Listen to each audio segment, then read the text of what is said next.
Γεια!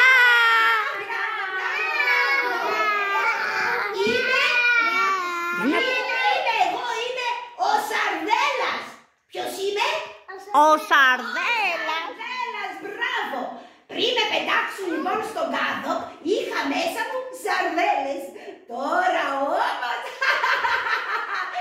είμαι ελεύθερος και πολύ ευτυχισμένος. Γεια σας, εγώ είμαι η Μιλίτσα.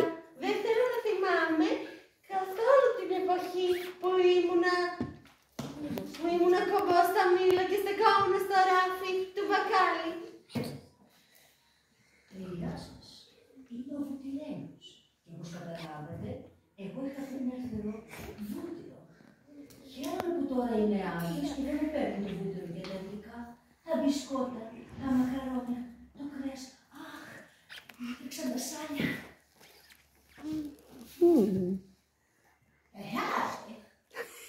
Τι κάνετε παιδιά, είμαι ο κύριος Παπάν. Είχα μέσα Coca-Cola. Ευτυχώς που την ήπιανε και εμένα με πρίταξαν. Αλλιώς κόντευα να μάθω κρυολογήματα μέσα στην παγωνιά του ψυγείου. Ω, γεια σας παιδιά. Εγώ είμαι ο Σοφός. Είχα μέσα μου καφέ. Ένιωθα πολύ μόνος μέσα στα σκοτεινά ντουλάπια. Τώρα όλοι όμως είμαστε ευτυχισμένοι που ζούμε στην Τενεκεδούπολη.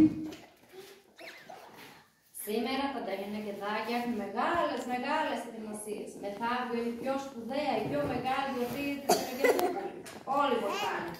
Άλλος ασπρίζει, άλλος κρεμάει το μαθητά λαμπιόνια, άλλος στερεάνει τα στερεάκια και άλλος απαγγέλει το ποίημα που θα πει. Λαέ μου! Καλέ, ποια τρεπονάρα ήταν αυτή? Καλέ, ποιος είναι αυτός ο τεράστιος Τενεκές? Πώς βρέθηκε εδώ? Πρώτη φορά τον βλέπω. Καταλαβαίνω! Η μεγάλη σας συγκέντρωση δεν σας αφήνει να μιλήσετε. Ήρθα από πολύ μακριά για να σας κυβερνήσω. Χρειάζεστε ένα κυβερνήτη. Μόνοι μας τα καταφέρνουμε μια χαρά. Με μένα αρχηγό θα τα καταφέρνουμε δυο χαρές. Ωραίο αστείο είπα πάλι. Λοιπόν, κύριε, δεν μας είπες το όνομά σου?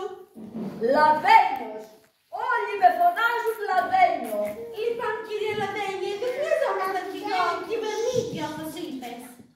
Φαίνεται τενεκεδάκια μου ότι δεν με καταλάβατε καλά. Αποφάσισα να σας κυβερνήσω και θα το κάνω. Εμείς δεν σε θέλουμε. Δεν σας ρώτησα αν με θέλετε. Είμαι ο πιο μεγάλος και θα κάνω ό,τι θέλω. Και για να μην τα πολυλογούμε, να μην τραγουδάτε, να μην χορεύετε, να μην μιλάτε πάνω από δύο, να μην πηγαίνετε ταξίδια, να μην λέτε το γράμμαρο, γιατί δεν μ' αρέσει. Η πιο μεγάλη γιορτή θα είναι η σημερινή μέρα. Αυτά για την ώρα.